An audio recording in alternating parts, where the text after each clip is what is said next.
Hello Technolovers! Tahukah kalian kalau Prabowo Subianto dan Jenderal Wiranto dikenal sebagai orang yang tak pernah akur?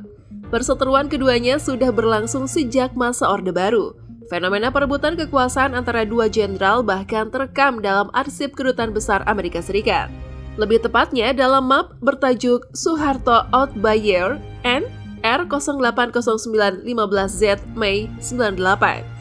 Berdasarkan catatan, kedua jenderal ini mempunyai sikap berbeda terhadap situasi genting di Indonesia.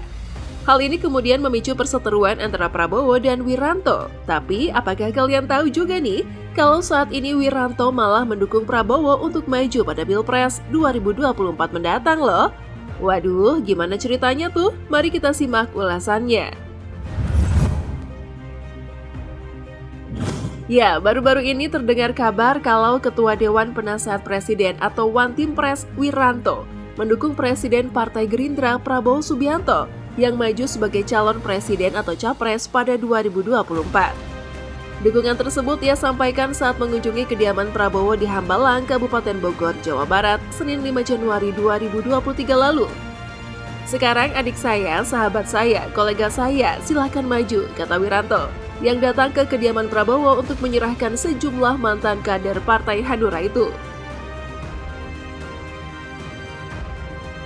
Wiranto bercerita kepada Prabowo bahwa ia mendampingi 5 presiden.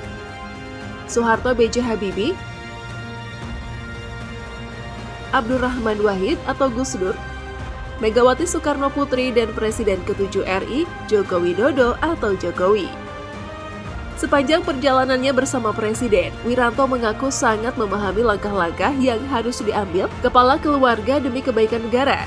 Menurut dia, kepala negara merupakan jabatan yang perlu dilantik oleh orang yang memahami pesan-pesan para pendahulu untuk menciptakan pembangunan berkelanjutan bagi negara. Ia juga mengatakan dukungannya terhadap Prabowo bukan sekedar fiksi. Pernyataan itu diakui Wiranto sebagai ungkapan isi hatinya. Sebagai imbalan atas dukungan tersebut, Prabowo pun meminta Wiranto untuk bersama-sama membangun negara, sambil bercanda. Prabowo bahkan menyarankan agar Wiranto terus mendampingi Presiden ke-8 RI itu ke depannya. Waduh, udah ada kode bagi-bagi jabatan ya? Ups! Kementerian Pertahanan juga pertama kali memuji Wiranto. Menurut Prabowo, Wiranto merupakan salah satu putra terbaik tanah air.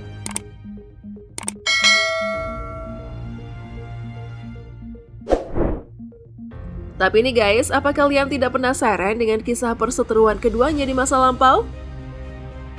Prabowo dan Wiranto merupakan dua tokoh favorit Soeharto di era Orde Baru.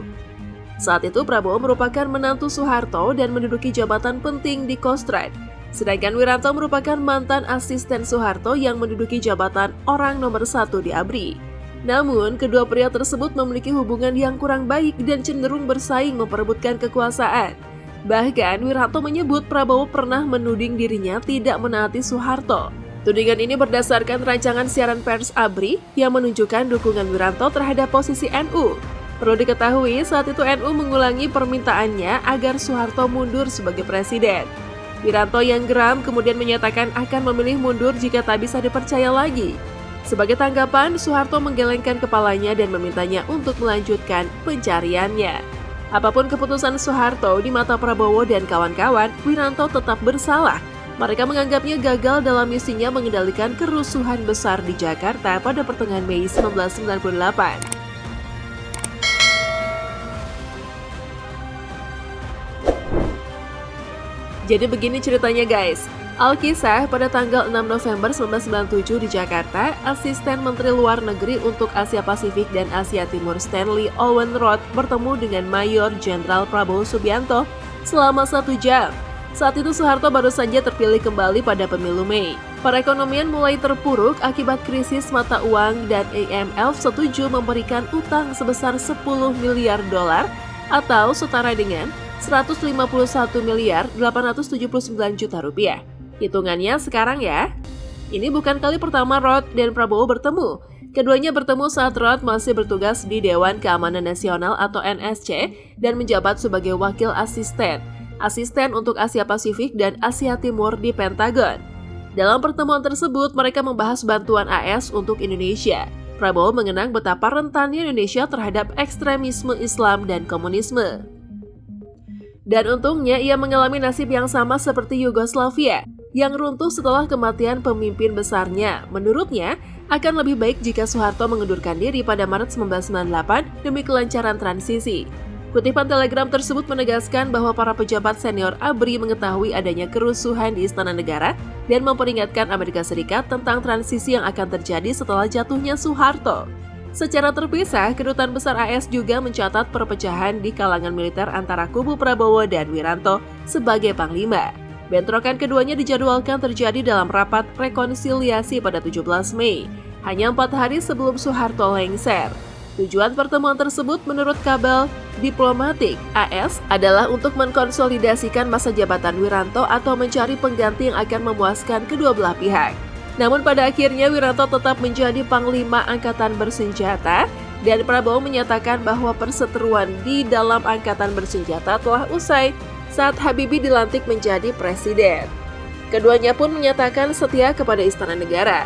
Salah satu peristiwa yang menyita perhatian Kedutaan Besar AS adalah hilangnya beberapa mahasiswa yang diduga diculik Kopassus atas perintah Prabowo Subianto. Prabowo sendiri kerap disebut-sebut di kalangan mahasiswa. Berkas tertanggal 7 Mei 1998 juga menyebutkan lokasi para terduga penyandra di markas Kopassus di Jalan Lama antara Jakarta dan Bogor. Sumber Kedutaan AS menyebutkan penculikan itu dilakukan oleh Korps 4 Kopassus. Informasinya akan datang dari kalangan dalam Kopassus sendiri. Kelompok 4 kemudian dipimpin oleh Kolonel Infanteri Presiden Qadarsyah Nusirwan. Dia sendiri dipecat secara memalukan bersama dengan Prabowo dan Meni Dipurwo Pranjono pada tahun 1998.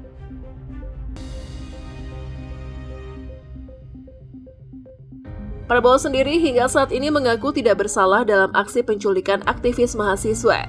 Wiranto sebaliknya berkeyakinan mantan anak buahnya itu berinisiatif menghilangkan mahasiswa. Beliau terbukti terlibat dalam kasus penculikan, kata Wiranto di sela-sela kampanye Pilpres 2014. Maka Dewan Kehormatan Perwira dari hasil penyelidikan kasus penculikan 1998 merekomendasikan Panglima Kostrad waktu itu diberhentikan dari dinas keprajuritan.